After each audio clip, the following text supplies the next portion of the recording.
বিসমিল্লাহির রহমানির রহিম। আসসালামু আলাইকুম। কেমন আছেন সবাই? গরমের সিজনে ডাল, কাঁঠালের বিচি আর নারিকেলের কম্বিনেশনে লতি রান্নার অসাধারণ একটি রেসিপি শেয়ার করব। খেতে ছিল অনেক বেশি মজার আর রান্না করতে একদমই ঝামেলাবিহীন। আশা করি রেসিপিটি ভালো লাগবে। তো একটি লাইক দিয়ে সম্পূর্ণ ভিডিওটি দেখার জন্য অনুরোধ করব।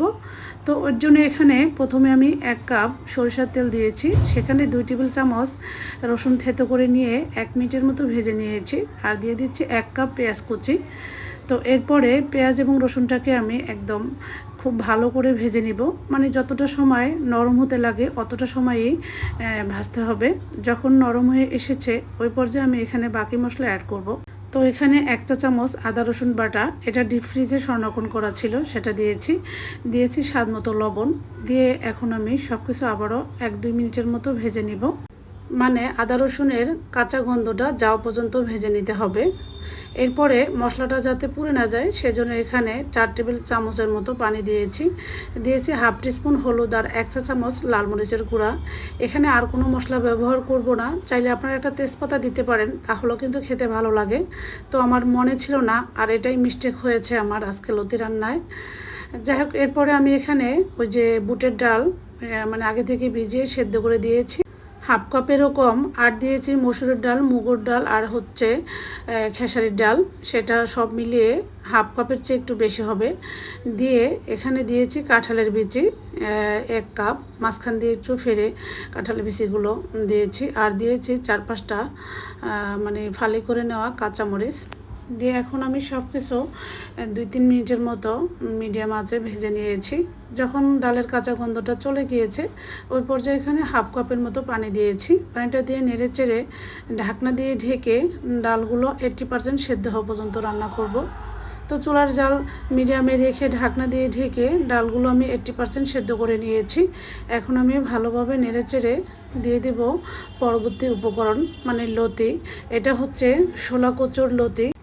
এরপর এখানে দিয়ে দিচ্ছি 4 টেবিল চামচ বেটে নেওয়া নারিকেল কোড়াটা আমি ব্লেন্ডারে বেটে নিয়েছিলাম, সেটাই দিয়েছি। দিয়ে এখন আমি লতিগুলো খুব ভালোভাবে নেড়েচেড়ে মশলার সঙ্গে মিশিয়ে নিচ্ছি এবং এভাবে আমি 5-7 মিনিটের মতো উল্টে পাল্টে একদম ভাজা ভাজা করে কষিয়ে নিয়েছি, দেখতে পাচ্ছেন।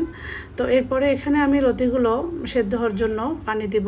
তো বেশি পানি দিব না, 1/2 কাপের মতো পানি দিব, কারণ লতি রান্না মানে একদম গলে গেলে খেতে ভালো লাগে না। আমি একটু আস্তে আস্তেই রান্না করব।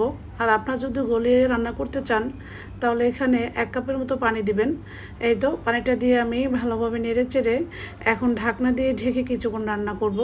আমি কিন্তু একদমই কম মশলায় আজকের লতিটা রান্না করেছি, তবে খেতে অনেক অনেক বেশি মজার ছিল, কি বলবো। যাই হোক, এখানে আমি একটা টমেটোর হাফ মানে একটু ছোট ছোট করে কেটে দিয়ে দিচ্ছি।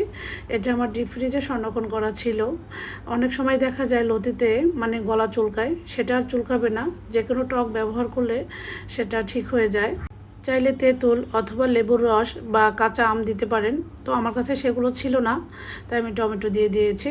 এরপর লাস্ট পর্যায়ে আবারও 3-4টা কাঁচামরিচ মাঝখান দিয়ে ফালি করে দিয়েছি। আর দিয়েছি ধনিয়া পাতা 3 টেবিল চামচের মতো। তো এই ধনিয়া পাতাটা দেওয়াতেই লতি রান্নার মানে ঘ্রাণটা অনেক বেশি এসেছে। তো এরপরে আমি ভালোভাবে নেড়ে চেড়ে মানে রান্নাটা একদম শেষ করে নিব। দেখতে পাচ্ছেন আমার লতিগুলো কিন্তু গলেও যায়নি, আবার খুব একটা আস্তও হয়নি। লতিগুলো একদম পারফেক্ট সেদ্ধ হয়েছে আর একদম মানে সফটই হয়েছে।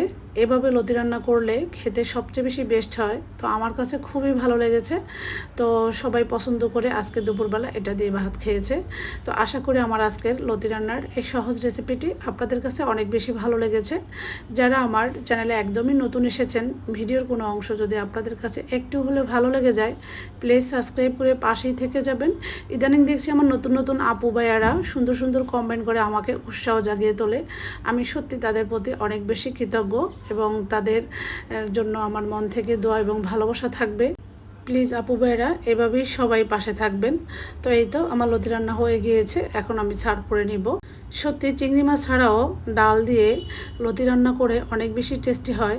আমার মনে হয় আমার রান্নার বেস্ট লতি রান্নার রেসিপি হচ্ছে এটাই, এতটাই মজার ছিল। আপনারা একবার হলো বাসায় ট্রাই করবেন। তো আজকের মতো তাহলে এখানেই বিদায় নিচ্ছি। আল্লাহ হাফেজ।